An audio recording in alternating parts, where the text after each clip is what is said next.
You are Locked On Razorbacks, your daily podcast on the Arkansas Razorbacks, part of the Locked On Podcast Network, your team every day. And welcome into the Locked On Razorbacks podcast. I am your host, John Neighbors. I am also the host of Out of Bounds. You can catch every weekday afternoon from 1 to 4 on 103.7 The Buzz and 103.7thebuzz.com. It's a bye week. And as we know, during the bye week, it's kind of boring. At least from the Razorback perspective. It may not be a bad thing, though. But it's just, I hate bye weeks. I get, out of place, out of sorts. Because when you go through 8 straight weeks, like the Razorbacks did, where they were playing game after game after game, and then suddenly there's a weekend where there's no game, but you know that there are more games to follow, it just seems like such a lame intermission. I feel like it's like I'm watching an incredible movie that's so much fun and I'm enjoying it so much, action-packed, and then 3/4 of the way through, it's like, all right, we're gonna take a 30-minute intermission, and then we'll come back to it. And it's like, okay, I mean, I guess a break's fine, but I was kind of enjoying the movie, and I kind of want to keep seeing it and watching it, and then just stare there at the screen for 30 minutes until it comes back. It's kind of how I feel like with bye weeks in college football and Razorback football. I'm just staring at a wall, waiting for the Razorback football team to come back into play. So for me and for a lot of fans, it's kind of lame. But on the other side of it too, me, as well as I'm sure a lot of you, are going to take advantage of having a free weekend where they don't have to be wrapped up in going to a game or watching a game or anything. People may go hunting. They may go out and travel, whatever it is. So there's some pros and cons to it all. But the Razorback football team themselves, this is what it's really about, the bye week. It doesn't matter about what we think or what we want. It's about what the Razorbacks need and want. It's actually quite a benefit for the Razorbacks to have this bye week. And I started thinking about things that I wanted the Razorbacks to work on the most. During the bye week. Because, again, in a bye week, you're able to get a few things accomplished and, maybe at this point in time, really get ready for your final stretch of the season for Arkansas. And I thought of three big things that I need the Razorbacks to work on, to focus on, to pay attention to get better at heading into the bye week. Now, some of these may be obvious, but I'm going to go into a little more detail of what I mean by them. First and foremost, the number one thing that Arkansas has to do is get healthy. We know that playing football in a football season, no matter NFL, college, whatever, it's a grind. Every team deals with injuries, and I'm not talking about major injuries. I'm just talking about guys getting nicked up. I'm talking about guys that have bruises and soreness and all of that, and especially in a collision sport, you got to get guys healthy. A few of the ones that really stand out, the ones that just have to get healthy, for one, have to have KJ Jefferson at 100%.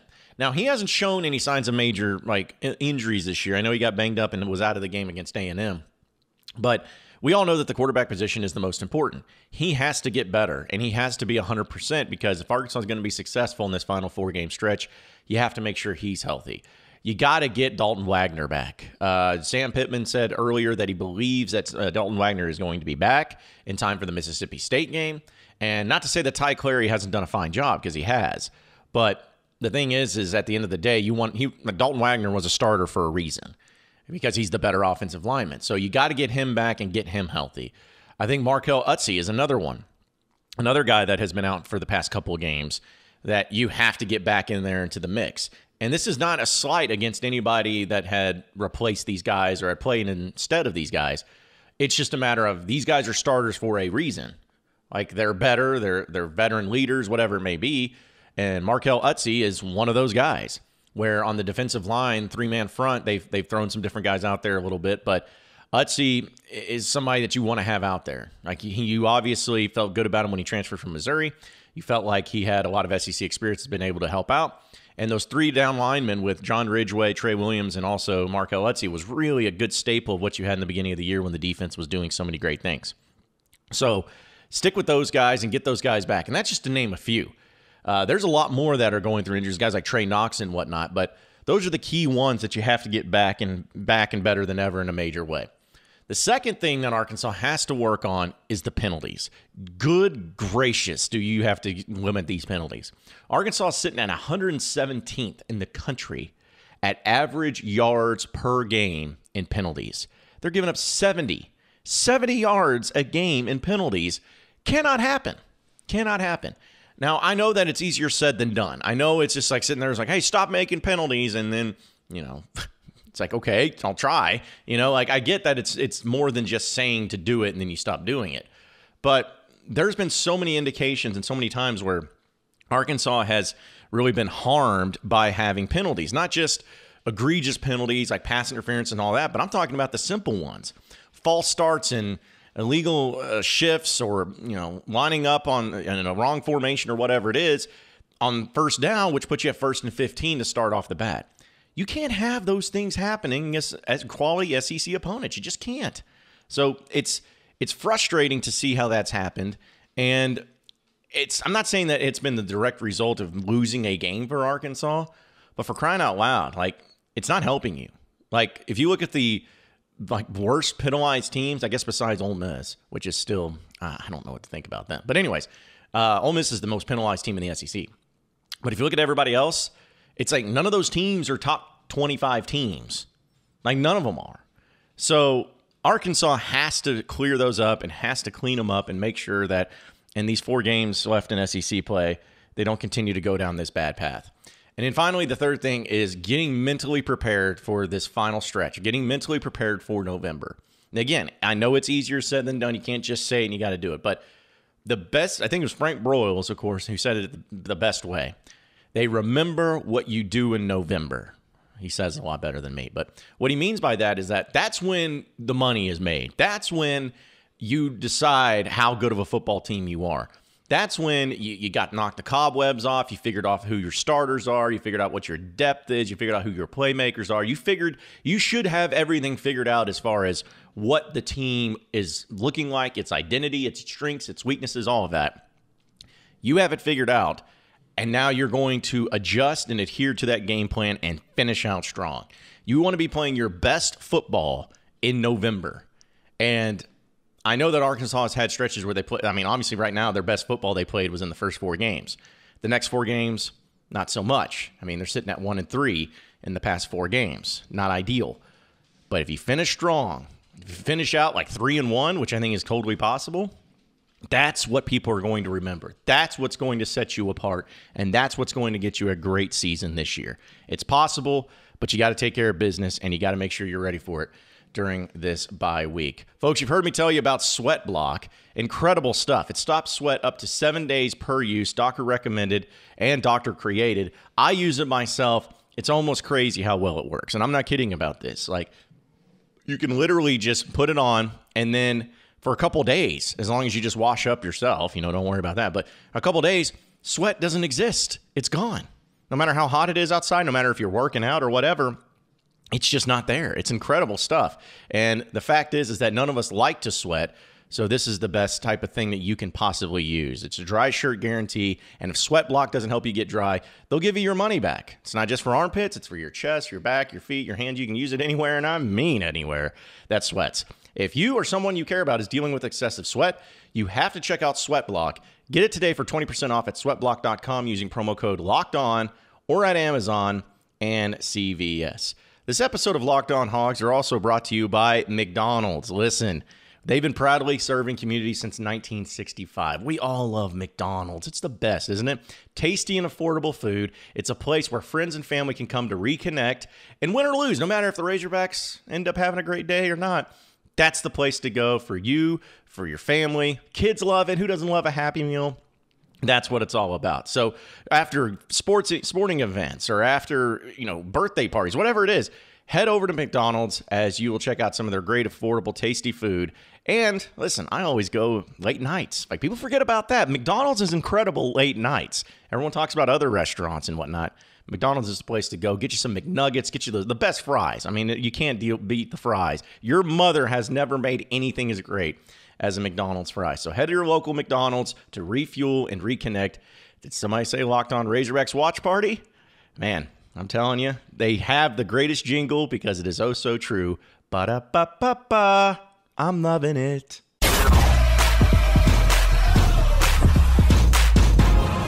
You are Locked On Razorbacks, your daily Arkansas Razorbacks podcast.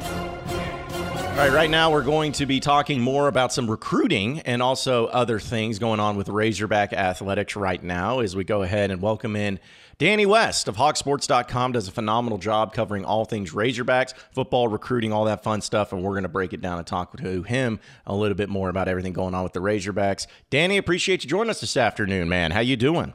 John, buddy, I'm doing great. I appreciate you having me back on. What's going on? Well, not much, man. It's good to have you on, and I know it's a busy time of year for you as well, and we haven't had a chance really to talk to you much during the season, so we'll just go ahead and dive into your thoughts so far. Arkansas, 5-3, had a 3-game losing stretch right there, 1-3 in conference play, borderline top 25 team, but what have you made of the job so far for the Razorbacks through 8 games?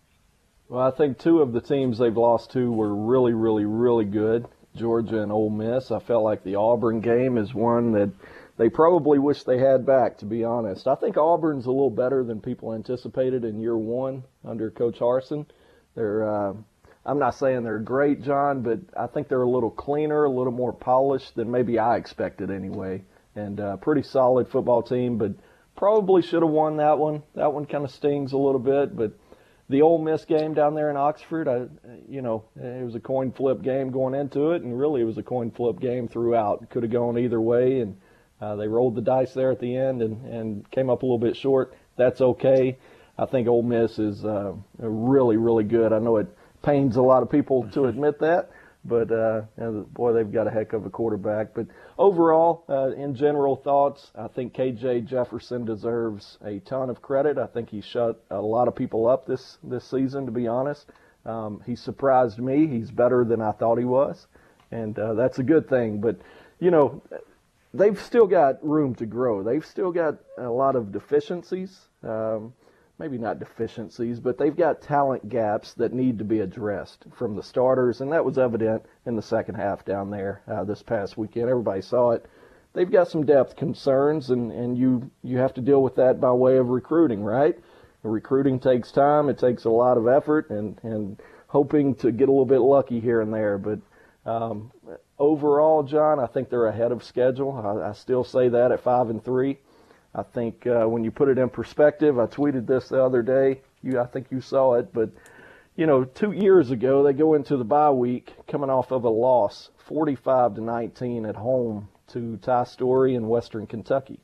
Now this year they're 5-3 going into the bye week. They're competitive in the SEC games, even when they lose to an Auburn or an Ole Miss. They're so much more competitive. They're not just throwing their helmet out there and watching it roll around anymore. They've taken pride in it, and I think they're still trending in the right direction, but they still need more talent overall.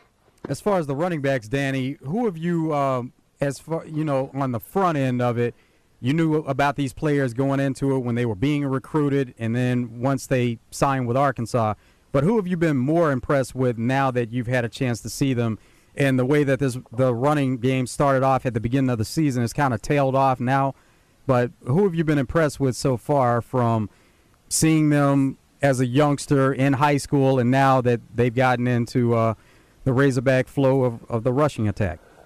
Well, the answer, and by the way, good to hear your voice, Joe. I've been thinking about you, buddy. I appreciate it. Yeah, good to hear from you always, Danny.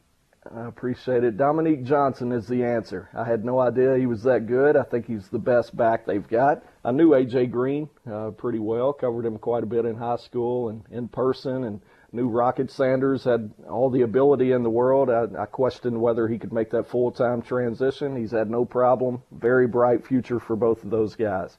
But Dominique Johnson, I had no idea what he was. In that first class that Coach Pittman got here, they jump on this kid, and if you remember, Barry Odom had him committed at Missouri. And the new coaching staff showed up in Columbia, and I think they wanted him as a linebacker. Now, you've seen some of his pickup blocks this year. That makes more sense now, but let me tell you, he's really surprised me. I think he is their best back, and to be honest with you, I'm pretty surprised that they're not using him more at this point. I know Coach Pittman talked about it after the game Saturday. They've got to get him more involved. Trey Biddy had a good stat. I think they had ran the ball 18 times to start that game Saturday, and Dominique hadn't touched it yet. Now think about this. If that's KJ Jefferson out there and he throws his first 18 passes of the game and none of them to Traeland Burke, something's way wrong with that, right?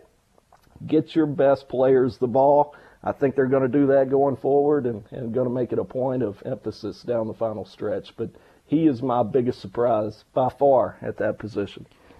How do you think that difficult that is for a team like Arkansas right now, where obviously you talk about depth and how they get better at it, but the running back position, there's plenty of it, and it's like you want to keep all of them on board because you know how powerful they can all be, but you also got to want to make sure that the touches are going around. You got to make sure everyone's happy. But how do you balance that as an offense where you have 4 running backs for Arkansas that all legitimately, when they carry the ball, everyone's happy to see it because they can add different elements to the game itself? It's got to be tough to manage that, right? Now, I'm not saying any of those kids have egos, but sure, they want their touches, and you try to keep everybody happy. Traeland Smith, he's put in his work. I think he's become a fan favorite. He's not very big, but, man, he runs hard. He's tough. There's an appreciation from the fans for a guy like Traeland Smith. But at the same time, you love what A.J. Green does.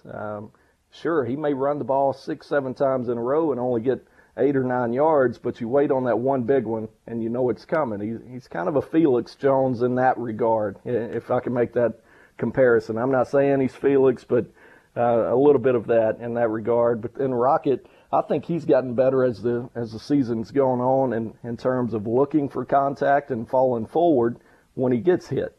Early on, I think, I'm not going to say he was hesitant or tiptoeing, but he wasn't quite the hammer that he's become, at the midpoint of the season. But you bring up a good point. How do you spread the love? I think you have to give them all a shot in the first half, and from halftime on, you need to probably ride the hot hand. And I think they've tried to do that, but man, if you go 3 and out, twice in a first half, it's tough to get everybody involved. So I don't envy them for trying to do that. Where's this team getting better and more depth in years to come in recruiting? I think offensive line. They've done a good job. Obviously, Coach Pittman is always going to have good offensive linemen. The defensive backs, they've done really well in recruiting there. But, if you were to flip that question around, where do they still need more help? It's defensive line. They've got to hit on some guys. And now they're in a position where you're probably going to lose Trey Williams. You will lose Trey Williams. You will lose Markel Utsey. And you might lose John Ridgway, depending on his draft status, right? But he's got a year that he could come back. So you brought in 3, and there's at least potential that you could lose all 3. And now you've got to turn around and try to fill those spots again via the transfer portal. I think they've got some young guys that they can lean on next year. Eric Gregory, Zach Williams has shown up a few times now. Isaiah Nichols has played well at times, but you get my point. Once you enter that transfer portal and you decide we're going to take 3 in one class, well, if all 3 of those leave at the same time, now you're right back square one. You got to go get 3 more just like them or better. So I think they're in that spot now. Linebacker is probably, with the veteran group of Bumper and Hayden and of course Grant, all 3 getting out of here just like defensive line. Bumper could come back for 1 more year, but you get the point. They're losing quite a bit of experience in that group as well, so wouldn't shock me if maybe that's a position group they target.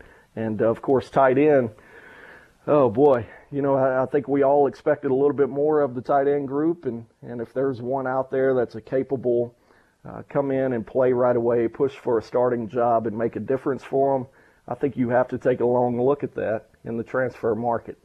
Speaking with Danny West of Hogsports.com right now on Out of Bounds. Danny, you brought up tight ends. A question that we got almost every week, multiple times, and I'm sure you guys did as well, is what's going on with Hudson Henry? Well, why is he not playing as much? We got to see a little bit more of him getting some run, getting some catches in here and there, but you cover recruiting. You've covered him for a long time. When people ask you the question, what's going on with Hudson Henry, what's your answer? Yeah, I think he's been beat up. Now, I'm not going to make excuses. I got no dog in the fight. I pull for Hudson. I think he's one of the best people I've ever covered, and I know how frustrated he had been leading up to somewhat of a breakout game. What do you have, maybe 4 catches down there? But anyway, I think he's been frustrated. He's dealt with some injuries, and it still could be a matter of time before he flips the switch. He's still a relatively inexperienced player. I think it comes with time. And who knows, this time next year, maybe we're talking about a guy who's got 400 or 500 yards receiving. We'll wait and see, but I will maintain that he's still a very talented player, very tough player, and he's still got a really good shot to leave here with a really good career, in my opinion. Trey Knox made the position change from receiver to tight end, so where do you see the development in Trey Knox becoming that tight end, maybe putting on some weight, and just how it's progressed throughout the season? We've seen a little more of him getting some action, and then he even caught a touchdown against Ole Miss. Yeah, so cool to see that, wasn't it? I mean, that guy, he's been through it. I think everybody's aware of that. He showed up as a freshman, kind of a fan favorite, had a really good freshman year, and then ever since then it's just kind of been a head scratcher, and probably a very frustrating experience for him too, I'm sure. But I think he's all bought in. I think he'll have no trouble with that big frame. He's going to get in the weight room and add 20 pounds and get bigger and stronger and faster, hopefully. But I was just happy for him. You know, there used to be quite a few rumors. Is he going to transfer? Is he unhappy? I think that kid is probably one of the happiest people on earth to be in Fayetteville, Arkansas, playing for the Razorbacks. He's always struck me that way. I think he wants to stay here and stick it out, and it means a lot to him. So I'm pulling for number 7, man. I think he's a great dude. We'll continue our discussion with Danny West here in just a second. But first, I got to tell you that this episode of Locked On Razorbacks is brought to you by Rock Auto. The ever-increasing number of makes and models, it is impossible to do your local chain auto parts store and go over there and see the things that you need, but they don't usually have the things that you need. That's why you save time and money with rockauto.com. It's a family business serving do-it-yourselfers for over 20 years, and Rock Auto prices are reliably low for every customer, whether it's brake parts or tail lamps or new carpet or lights, whatever. They have it, so go and explore their easy-to-use website today at rockauto.com. Go there right now and see all the car parts available for your car or truck, and write Locked On in the How Did You Hear About Us box so they know that we sent you. Amazing selection, reliably low prices, and all the car parts you'll ever need at rockauto.com. We're also back and better than ever with betonline.ag. It remains your number one spot for all basketball and football action this season. Head over to the new updated desktop or mobile website and sign up today and receive 50% welcome bonus on your first deposit. Just use promo code Locked On to receive your bonus. From basketball, football, baseball, postseason, NHL, boxing, UFC, whatever it is, don't wait to take advantage of the amazing offers available for the 2021 season. BetOnline.ag is the fastest and easiest way to bet on all your favorite sports, so check it out at BetOnline.ag, where the game starts. You are Locked On Razorbacks, your daily Arkansas Razorbacks podcast. Danny, looking into the final 4 games of this year, we know that Arkansas is sitting at 1-3 in SEC play. Have some opportunities, 2 home games, of course, and 3 of them look like they're pretty winnable. What do you make of the rest of the slate for Arkansas, and what's your expectations as far as what they're going to do in these final 4 games? Man, I'm like you in the open there. You said there's 3 winnable games. I agree with that. Mississippi State is probably, even though it's at home, maybe on paper anyway, looks a little tougher than LSU going down to Baton Rouge at this point, does it not? Yeah. I mean, LSU kind of looks like the wheels have fallen off, and it certainly looked that way this past weekend. But, buddy, I don't know. I can't call it. I thought I had a pretty good finger on the pulse early in the year. I was running through and making some solid predictions. Then all of a sudden, it's kind of like my Kansas City Chiefs, man. And the wheels fell off a little bit. So I think, John, they're going to take care of Mississippi State at home. At this point, I would be willing to say they're going to beat Missouri, a team that really, really struggles against the run, a game that I think Arkansas has circled for quite a while, especially since July when Coach Drink made some of those comments. I think they've had that one circled. So I would feel confident in saying they're going to win the 2 home games. That would put you comfortable, 7-5, solid season. And if somehow you can go to Baton Rouge and beat those guys, who in the world can argue with an 8-win regular season? Are we kidding? You know, I see some of the complaints on Twitter, and, well, he's not this, and we're not doing that. Buddy, it wasn't that long ago. It was 2-10 and 3-9. I think we need to keep that in perspective down the final stretch here. Recruiting is a year-round process. How does this team go about attacking recruiting during a bye week? And then for you, Danny, what do you do during a bye week as mentioned, recruiting is a year-round process, so I'm sure you're not able to step away completely, but are there some differences in what you do during a bye week? Not a whole lot. You still text and call kids. I've got an interview with Eli Stein at 5:30 today. I mean, it's typical day, and I do want to mention Eli and Miles Rouser. A couple of Arkansas commitments are being presented with their All-American jerseys today. So both of those guys.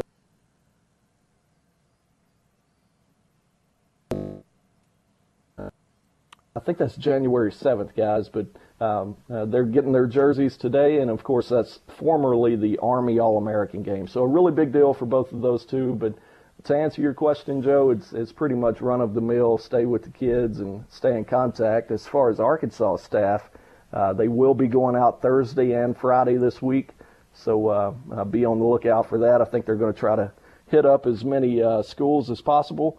Of course, right now they can't talk to the kids in person when they visit these schools. It's only an evaluation period right now. The contact period starts in late November, so we're still about a month away from that. Danny, this has been kind of a new thing that I think at least I'm having trouble understanding, and maybe you can help me out with. This Nick Smith situation, the 5-star player out of the state of Arkansas, has been deemed ineligible by the AAA to play his senior year at North Little Rock. It seems to have a lot of controversy. I know that family members of Nick has been on Twitter and social media trying to explain the situation. What do you know about this circumstance and about Nick Smith? And is there some way to remedy this where he can play his senior year here in Arkansas? Sure.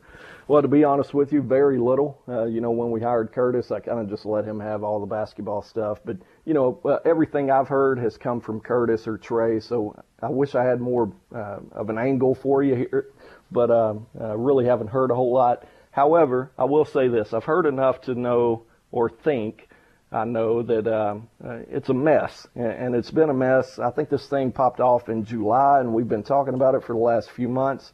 I think everybody's tired of hearing about it. If there are adults standing in the way and kind of ruining this kid's chance of having a fun senior season, I would say that's a shame. So hopefully it's resolved rather quickly. I've dealt with Nick enough to know he's a really good kid, and if any wrongdoing had occurred, it would shock me, to be honest with you. So that's my stance. I wish I knew more details about it, but hopefully they put it behind them rather quickly and do the right thing here. Danny, we've all been impressed by the class that Nick Smith is in, though, that upcoming class in 2022.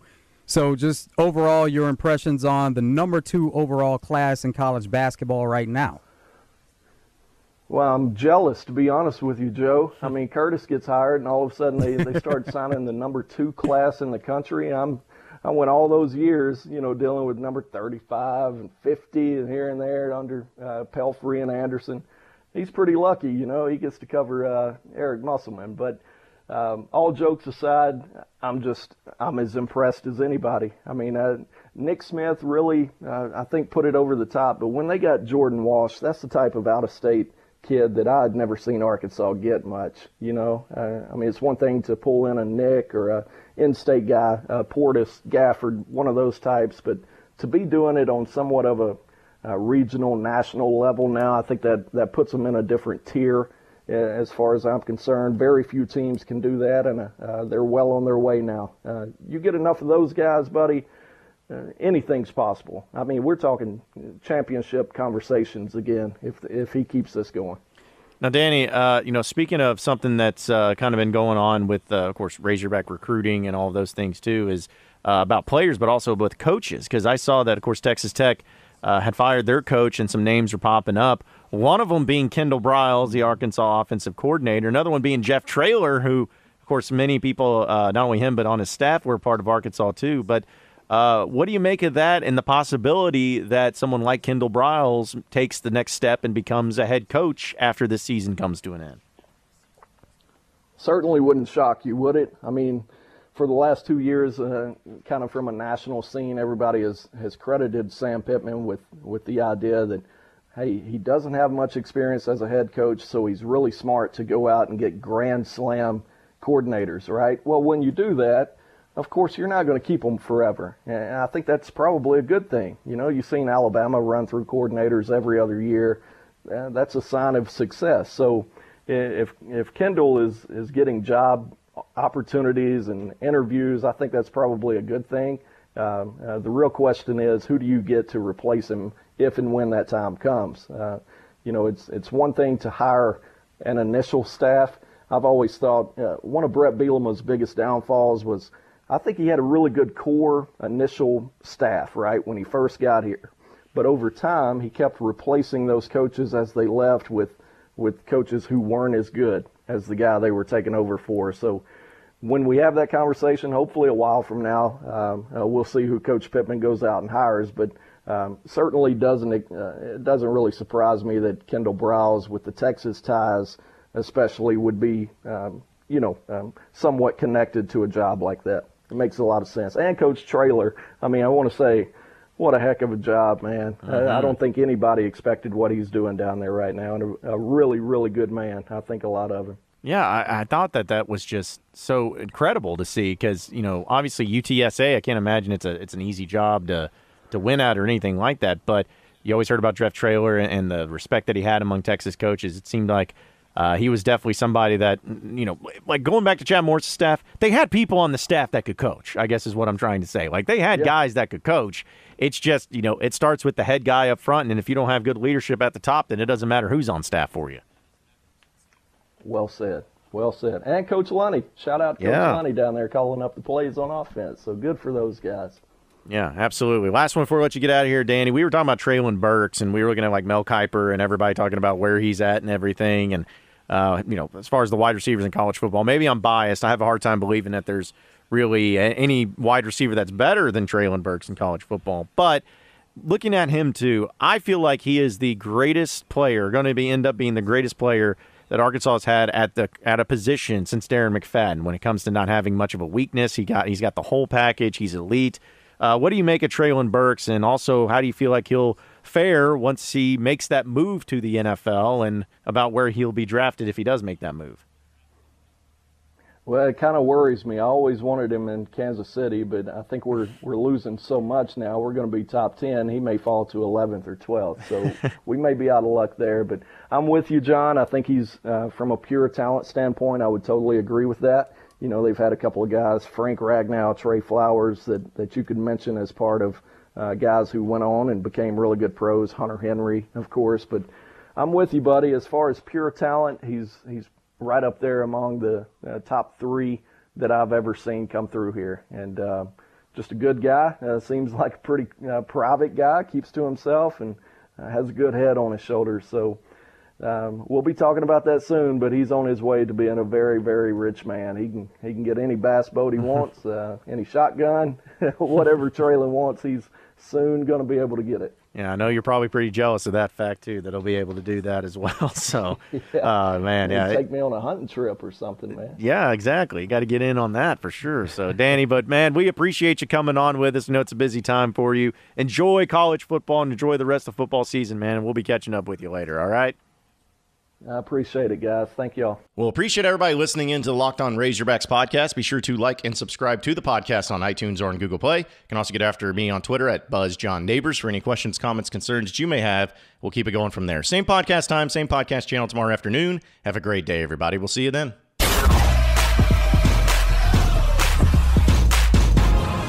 You are Locked On Razorbacks, your daily Arkansas Razorbacks podcast.